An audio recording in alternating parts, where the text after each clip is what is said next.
Assalamualaikum warahmatullahi wabarakatuh. Hari ini kita akan membahas mengenai hubungan ontologi oleh Nanda, epistemologi Nurlaila, dan aksiologi Syafira dalam demokrasi. Langsung saja kita ke ontologi.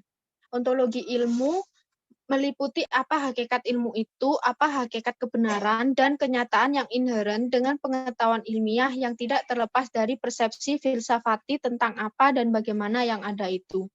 Menurut Inung Kencana, ilmu pemerintahan sebagai ilmu yang mempelajari bagaimana melaksanakan kepengurusan, pengaturan, kepemimpinan, dan koordinasi pemerintahan secara horizontal dan vertikal. Dilihat dari segi hukum, demokrasi berkaitan dengan cara memperoleh kekuasaan dan bagaimana melaksanakan kekuasaan. Isi ontologi demokrasi mengandung 3 hal. Pertama, kebenaran dan sikap terhadap manusia. Kedua, mencapai kesenangan hidup. Ketiga, kebebasan manusia. Jadi, ontologi demokrasi adalah memperoleh dan menggunakan kekuasaan berkenaan sikap terhadap manusia dalam suatu kehidupan bersama demi mencapai kesenangan hidup yang didasarkan pada nilai kebenaran. Dikutip dari Zulfirman dalam Ontologi Demokrasi. Terima kasih. Narasumber selanjutnya dipersilahkan. Baik, berbicara mengenai epistemologi, sebelumnya kita perlu mengetahui apa itu epistemologi. Epistemologi merupakan bahasan mengenai bagaimana cara mendapatkan pengetahuan atau metode yang digunakan dalam menyusun pengetahuan. Berbeda dengan pengetahuan pada umumnya, ilmu merupakan serangkaian pengetahuan yang didapat melalui metode keilmuan. Lalu, apa hubungan antara epistemologi dengan ilmu pemerintahan? Seperti yang telah kita ketahui, studi pemerintahan merupakan salah satu bagian dalam ilmu politik.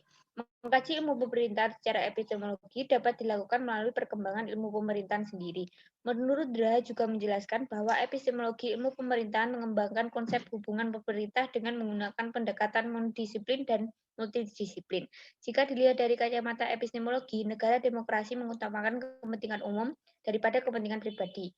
Artinya, demokrasi merupakan bentuk pemerintahan di mana formulasi kebijakan secara langsung atau tidak ditentukan oleh suara mayoritas yang memiliki hak suara melalui wadah pemilihan.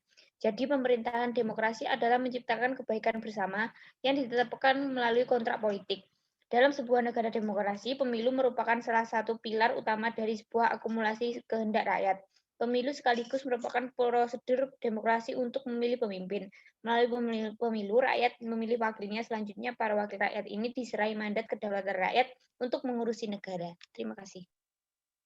Terima kasih. Narasumber selanjutnya dipersilahkan.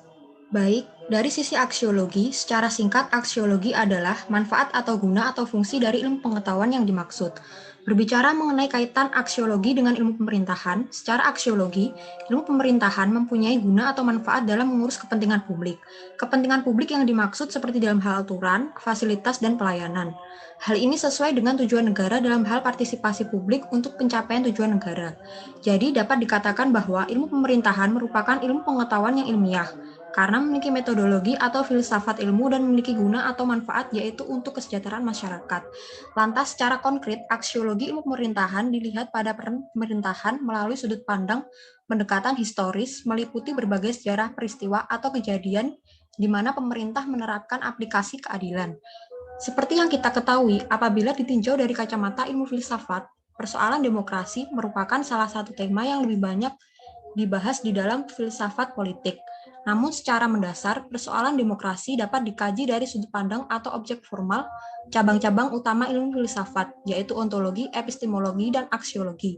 Hal ini dapat dipandang sebagai contoh kajian demokrasi dari sudut tinjauan aksiologis. Dengan demikian dapat dikatakan bahwa dalam hal ini konsep demokrasi hatta dijadikan sebagai objek material, sedangkan tinjauan aksiologi digunakan sebagai objek formalnya. Pembahasan konsep demokrasi hatta apabila ditinjau dari sudut aksiologinya akan terarah kepada muatan nilai-nilainya.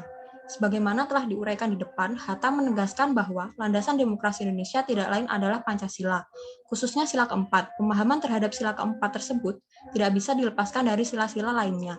Hal ini berarti bahwa nilai-nilai demokrasi dalam sila keempat harus selalu dijiwai oleh nilai-nilai yang terkandung di dalam sila-sila lainnya dari Pancasila.